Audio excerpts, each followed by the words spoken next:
Amandemen Undang-Undang Dasar 1945 dilihat sebagai langkah partai politik besar mempertahankan kekuasaan terlepas siapa yang terpilih sebagai presiden pada pemilu 2024. Amandemen ini juga dinilai sebagai pintu masuk bagi sejumlah pihak untuk turut serta meloloskan kepentingannya. Assalamualaikum warahmatullahi. Dalam pidato pada sidang bersama MPR, DPR, dan DPD 16 Agustus lalu, Ketua MPR Bambang Susatyo secara terang-terangan menyatakan keinginannya melakukan perubahan Undang-Undang Dasar 1945. Menurutnya, amandemen UUD 1945 diperlukan agar MPR memiliki kewenangan menetapkan pokok haluan negara (PPHN). Tujuannya, kelanjutan rencana pemerintah jangka panjang terjamin meski periode kekuasaan sudah tergantikan.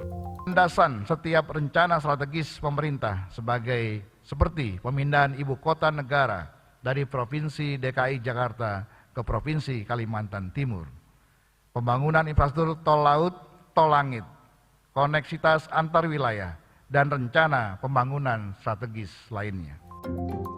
Terdengar sederhana, tetapi jika ditelisik lebih dalam, wacana amandemen akan mengubah fundamen ranah konstitusi, khususnya pemilihan presiden. Pengamat politik Ray Rangkuti menilai saat ini tidak ada kondisi yang mengharuskan MPR mengubah Undang-Undang Dasar 1945. Karenanya patut dicurigai wacana amandemen ini merupakan upaya partai politik besar mempertahankan kekuasaan. Ilustrasinya, Ketua MPR dipilih berdasarkan kesepakatan atau voting anggota Dewan. Bisa diartikan, Ketua MPR adalah orang yang didukung partai besar atau pemenang pemilu.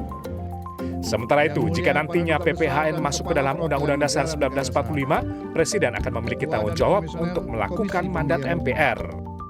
Jika dianggap gagal melaksanakan PPHN dibuat oleh MPR, bisa jadi Presiden diberhentikan.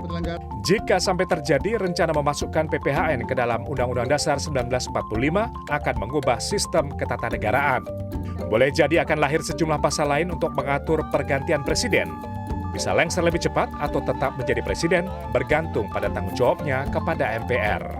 Artinya siapapun presiden 2024 yang akan datang, yang terpilih, kalau amandemen ini benar-benar dilaksanakan, itu seluruhnya di bawah kontrol partai-partai partai-partai besar.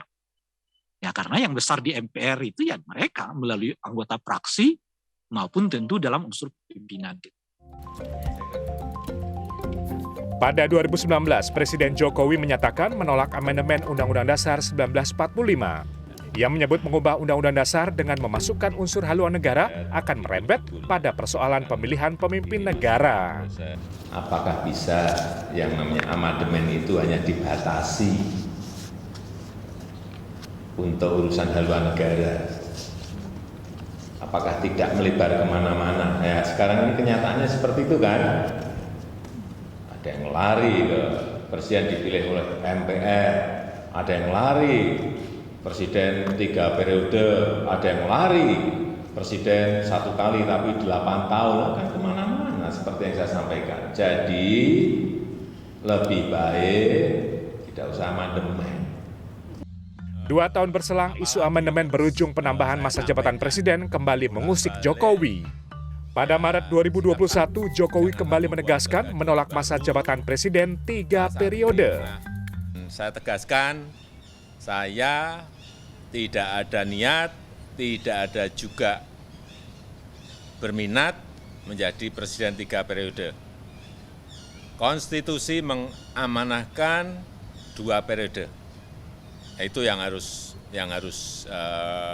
kita jaga bersama-sama. Diketahui penyusunan PPHN dalam Undang-Undang Dasar 1945 merupakan rekomendasi MPR periode 2014-2019 atau era Zulkifli Hasan.